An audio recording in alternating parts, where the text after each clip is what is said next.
Now, I might have mentioned this on the channel before, but in case you haven't heard, Slam Dunk is my favorite manga of all time, regardless of genre. No ifs, ands, or buts about it. So with that context, you can probably expect that I went into the first Slam Dunk with very high expectations. It's not every day that an old legendary manga gets a modern adaptation, but honestly, maybe my expectations were too high. This movie was originally released in Japan in 2022 and had a theatrical run in the US in 2023, but personally, I only watched this film for the first time in September 2024 thanks to its release on Netflix. I truly don't have a great reason as to why. At the time, I saw the animation style and it put me off a bit, and as someone who wasn't going to theaters often then, I didn't know if I wanted to pay to see my favorite manga get ruined. It was only after it left theaters that I found out it was directed by the mangaka of Slam Dunk, Takehiko Inoue, and that it had some of the best combinations of 2D and 3D animation we've seen. But we'll get to that more later. All of that was just to say that once I found out this movie was coming to Netflix, I put the date on my calendar. It was about time that I got to feast my eyes on greatness, and feast I did. Now before I get into my free-flowing thoughts, I could tell you what Slam Dunk is about, given that this movie is about the final arc in the manga, but I'm not going to do that, mostly because you should just go read it. It's goated for a reason, and I know you'll enjoy it, but also because the movie did a great job of not making it necessary to have much context in order to enjoy it. And that brings me to the good things about this movie, the first of which is that they changed the perspective of the main character.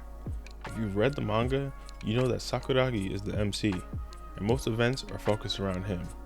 We do get to learn about the rest of the team, but potentially the least explored character in the manga is Miyagi Ryota, the point guard of the team, which made it a genius move for this movie to be focused on his backstory and his thought process during the game.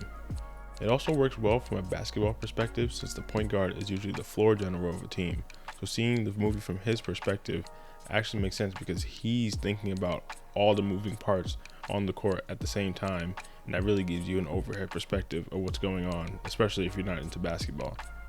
Ryota's story is both tragic and inspiring, and gives a lot more context for why he is the way he is in the manga.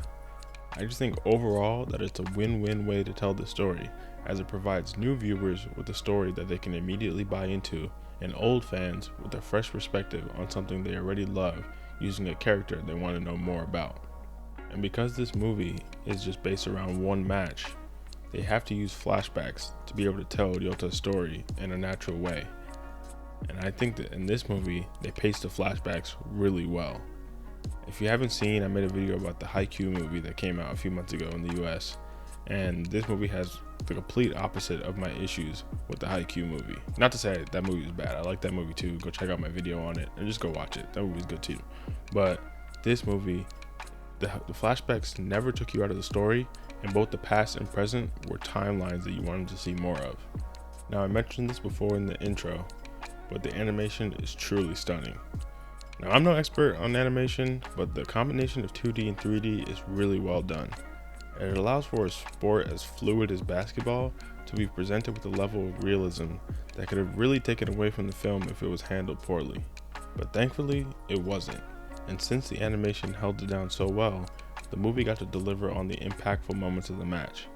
Not only did we get to see the strong character moments from each of the starting five, like Mitsui's exhausted clutch, Akagi's self-doubt, and Rukawa rising to the challenge of facing the best player in the country, but we also got to see the most memorable basketball plays come to life, especially those based around Ryota's speed and Sakuragi's jumping ability.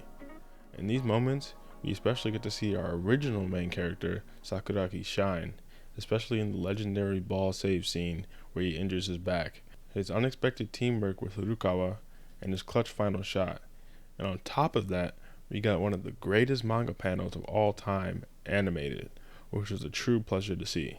They even did an amazing interpretation of the legendary chapter with no text, using that to create amazing tension for the final moments of the game. Now, usually I try to give some critiques and keep it honest, and I've been racking my brain trying to think what I didn't like about this movie, but I'm not going to criticize something just for the sake of it. This movie is great, and overall, I have pretty much nothing but good things to say about this film. But of course, I'm biased, like I said, my favorite manga. But this movie makes me want to reread the manga so I can read any scene featuring Ryota with this new context. If you couldn't tell, I think you should go watch it. Or really, go read the manga. But if you have hesitation about manga or sports series, give the movie a shot, as it's less of a commitment, and if you enjoy it, then you have a goated manga to read after. Overall, the first Slam Dunk finally gave the peak sports manga a peak anime adaptation, so I hope you give it a shot. But I won't take up any more of your time. Thanks for watching, especially if you made it this far. Let me know in the comments. Have you seen the first Slam Dunk?